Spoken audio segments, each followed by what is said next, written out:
नमस्ते, प्रणाम, जय हिंद साथियों। तो कैसन बानी आप लोग। आशा करता हूँ कि आप लोग को हमारे चैनल पर नया वीडियो देखने को मिलता रहा है। दोस्तों बता दें कि उसी में से एक आइए 2-4 गाना है जिसका रिव्यू हम शिल्पी राज का करने वाले हैं इस वीडियो में। दोस्तों शिल्पी राज का जिक्र इस वीडियो में हम करने वाले हैं और आप लोग हमारे साथ जुड़े रहिएगा।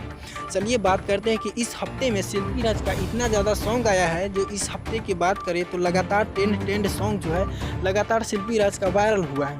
दोस्तों उसी में से कुछ ऐसे एल्बम है जिसका रिव्यू हम इस वीडियो में कर रहे हैं, आप लोग हमारे साथ जुड़े रहिएगा। दोस्तों बता दें कि शिल्पी राज का कई एक भक्ति सॉन्ग आया है, भोजपुरी सॉन्ग आया है, जिसमें से यहाँ पर कुछ कवर लगा हुआ है।